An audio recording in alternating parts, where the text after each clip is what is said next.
thing that I see the big carriers is they seem to support self-driving semi-trucks. Well, sure. Of course they do.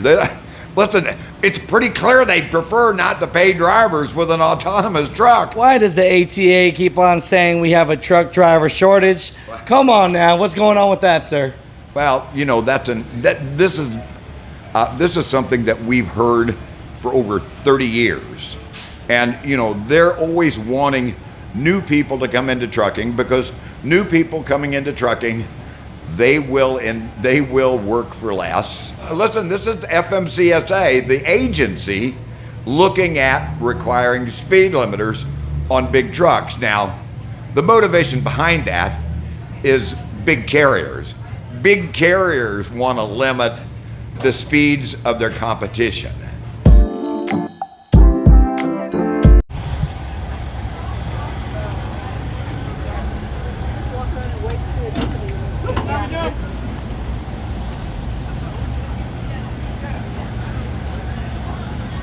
How we doing, buddy? Yay, this is one of my really good friends right here. We get together and we start some trouble usually, right? So before we start this interview with the man over there, what would you like all these truck drivers to know? Hey, I want you to know that OOIDA has been around for 50 years. It's our 50th anniversary we're celebrating, and that's because of you all. That's because of our members and truckers and you people out there. Just like you keep our nation moving and keep our nation going, you keep OOIDA going. So thank you to all of our members for the last 50 years. What is going on, Mutha Truckers? We're here, right here. I'm telling you, a legend in the game, a person that really advocates for truck drivers, really cares about owner-operators, and just doing his best with his friends and truck drivers and teams and OOIDA to help fight the good fight. And so we're here today at the GBATS Truck Show, and we got a couple things to talk about. For the people that don't know who you are, can you introduce yourself, sir? I'm Todd Spencer, president of the Owner-Operator Independent Drivers Association. We're celebrating our 50th year this year, and we're celebrating it as big as we can down here at the GBATS show.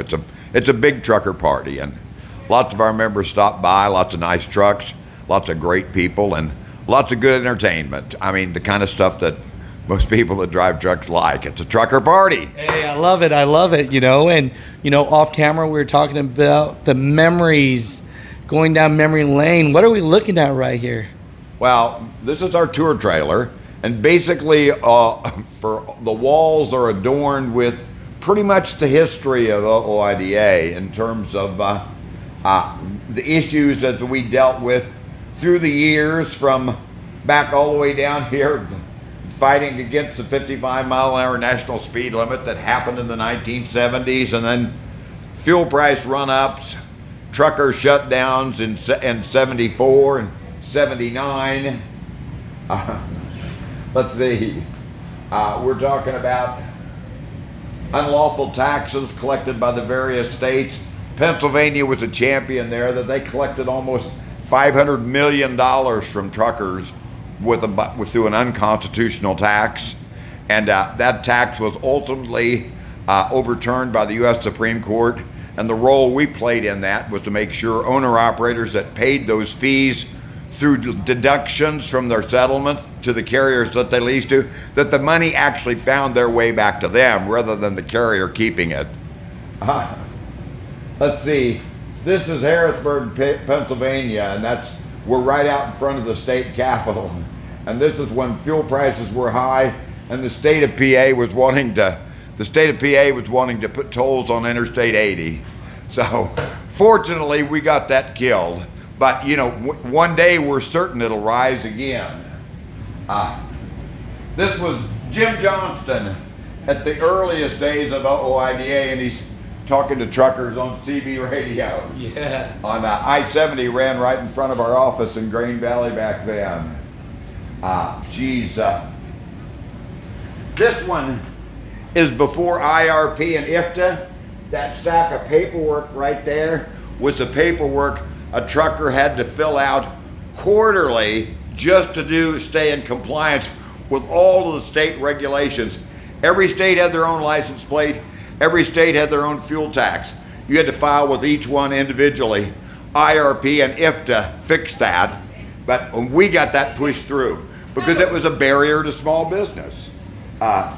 This is Secretary of Transportation Federico Pena, and we're at a truck stop in Buda, Texas, and he's talking to truckers. During the 1990s, the North American Free Trade Agreement was signed by President Clinton, but the border didn't open to trucks from Mexico. We made sure that didn't happen for a long time. Gosh, this is a young Rod Knopfziger working for Bud Schuster at the time. Bud Schuster was the chairman of the Transportation Committee, and if there was anybody that was a godfather of transportation, it was him. Nothing happened in transportation without him. Rod is with us now. He works as our chief operating officer, does a great job for us, knows how business works, knows how government works. You know, I met him the other day. Yeah. Yeah, he was a very humble guy. He's right here. Yeah. A good old Indiana boy, and his dad was a truck driver. Yeah. Geez. This is going to be me testifying at a hearing. This is Mr. Johnson and our attorneys that we were using, the Cullen Law Firm, and they got money back for truckers through because of violations of leasing regulations and a carrier that was just ripping them off. Let's see. Up here, class action takes a bite out of New York highway use tax. That was a total discriminatory tax. We got it knocked down. Truckers got their money back. Now, these are things that are happened in the past, but they will happen again. They will. States don't have long memories, and generally, lots of lawmakers find it easy to look at vehicles from other states that pass through their state. Hey, that's the perfect vehicle to collect money from because these guys don't vote. So those things always come back, and if you've got to be in a position where you can influence outcomes. That's what we've tried to do for truckers for 50 years now. So I'll tell you what. So there's a lot of history here. Like the first one that you talked about already, when they just wanted drivers to go 55 miles an hour. For all the states that drivers are going faster than that now, they don't know that OOIDA helped fight that. Yeah, that's true. This was in the 1970s, and lawmakers implemented a national 55-mile-an-hour speed limit. Now, certainly truckers hated it, but so did almost every other motorist. And they never complied with it, and it was the biggest frustration. In 1995, we saw an opportunity, some momentum in Congress to change that. And we pushed like crazy. And because of our ability to influence the House Transportation Committee, they went along. And when I say that, I'm boasting, I'm crowing, because we did it over the objections of lots and lots of other folks. I remember distinctly, personally, hearing the president of the American Trucking Association saying, I can't think of a more boneheaded thing for Congress to do. Well, they did. And it was the right thing to do. Right thing for motorists, the right thing for truckers. I love it. And again, we're about doing the right thing for truckers. And so these days, what are we fighting? Because I'm keeping close. Hey, for the last 25 years, truckers have been struggling to have some place to park. We have momentum in Congress to pass meaningful legislation for meaningful improvements in truck parking. It's time they got off the dime and actually did it. You don't play politics when progress is called for, and lawmakers need to move on this issue. There's bipartisan support. When I say we, I'm talking about OOIDA, but I'm talking about all the truckers out there. You got to motivate your lawmakers to act. You motivate them by letting them know that you're paying attention. Ring that phone. Send them emails. Send them postcards. Do whatever. But this is our opportunity. I mentioned a while ago the speed limit stuff. Yeah, so they forgot again. Well, What's going on? listen, this is FMCSA, the agency looking at requiring speed limiters on big trucks. Now, the motivation behind that is big carriers.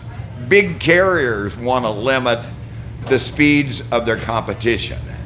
And they want to use this as an opportunity to mandate implementation of all the new bells and whistles that you can put on a truck, things that may or may not make sense, that may make sense to them, but they may not make any sense at all to most guys that operate their own trucks.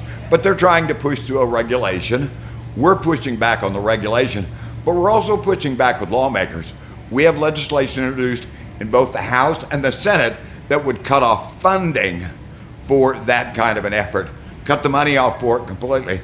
That kills it.